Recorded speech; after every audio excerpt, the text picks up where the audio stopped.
Exactly. Big game. Exactly. Big game, Broussard. Big game. Giants-Patriots. Marquee matchup. Time for Nick to hand out NBA medals. Mavs, Suns, just under a minute left. Devin Booker splashing down from the logo with the dagger. Good enough to get Phoenix their 10th straight win. 10 in a row, Nick. When do we start talking Suns as the team to beat? Not looking for an actual date. It was just a rhetorical question. Book, just missing out on a medal. Nick, which three guys did it better last night? Look who makes the medal stand. James Harden. Bronze medal, 27, 10, and 7.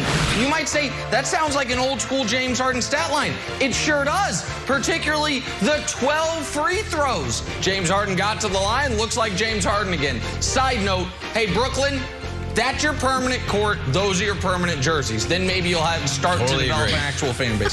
Silver medal, Jimmy Butler, 31, 10, and 10.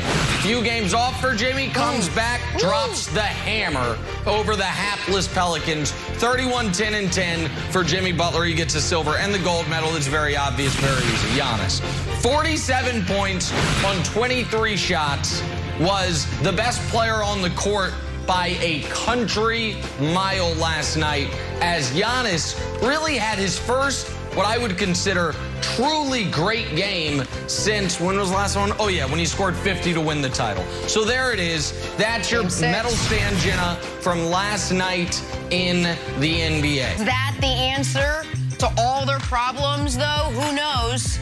Broussard, I'll start with you. Do the Lakers have bigger issues than just missing LeBron? Well, sure. Russell Westbrook leads the league with 5.3 turnovers a game. That's the second most of his career, even though his usage rate is the lowest since his second season in the NBA. All right, so he's turning it over like crazy. All right, they can't guard anybody. All right, whether it's a young, fast team that moves all over the court like, say, Golden State, or it's a big team with a 7-footer who's dominant like, say, Milwaukee last night. All right, and at best, they're a mediocre three-point shooting team, at best. All that said, though, I do see reasons for optimism once LeBron gets back. I mean, and beyond just his greatness and his ability to fix a lot of their problems. Russell Westbrook has been much better, even despite his problems, since Anthony Davis has gone to center and Frank Vogel has done what everyone said he should do 3 months ago, which is go with the small lineup in AD at center. That's opened up the floor, it's opened up the driving lanes, and Westbrook's played much better. And what I like even more is that with the return of Talen Horton-Tucker, who's 23 points, 7 rebounds a game in his 3 games, he's played well. But more importantly, he's handling the ball a lot. And that means Russell Westbrook has been off the ball a lot, getting used to playing off the ball, diving more, flashing more, cutting more to the basket. What does that mean? When LeBron comes back, whether it's tomorrow or next week, Russell Westbrook will be more used to being off the ball. The key is at the end of games, Nick, LeBron has to handle the ball.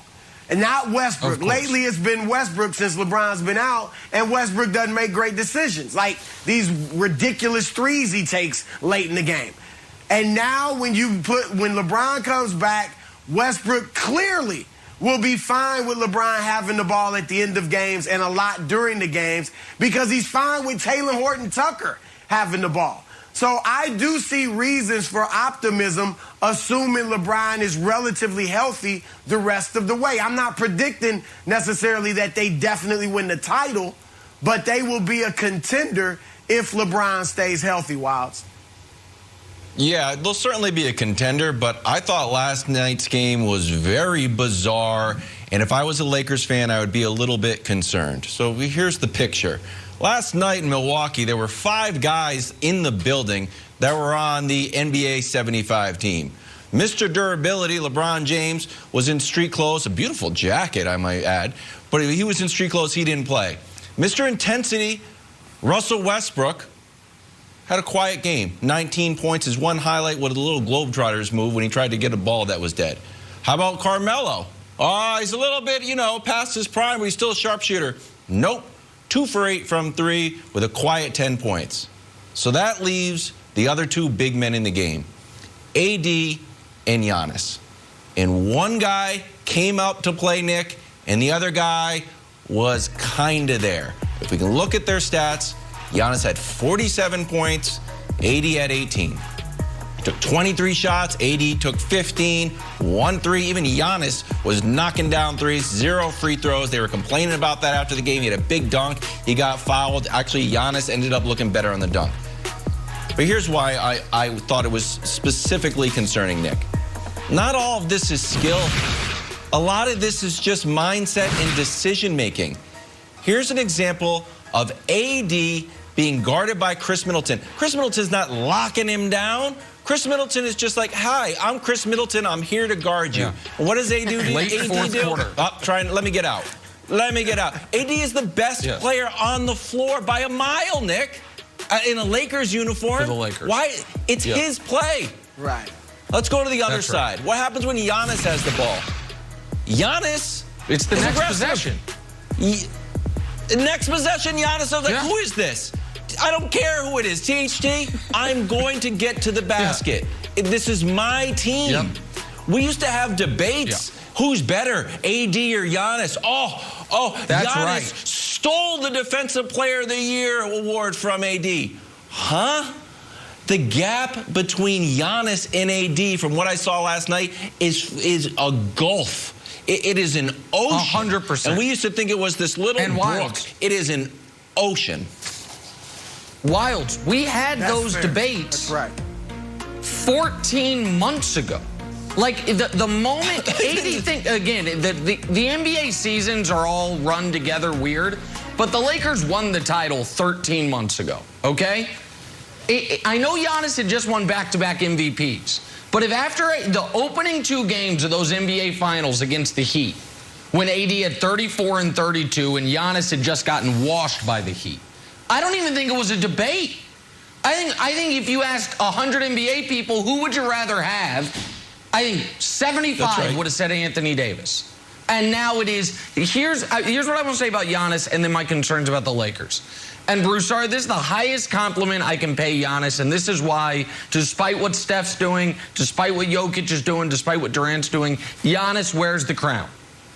If this game was broadcast in the 1980s format, where they only show time and score, you know, every few minutes, and you don't know what the time and score is, Right. at no point would I have been concerned the Bucks were losing. Giannis has elevated, when he is locked in like he was last night, to a place very few guys have been. LeBron has been there. We'll see if he gets there again. And that is the place of his team's winning. Why? Because he's going to make sure of it. When the Lakers went on their run in the third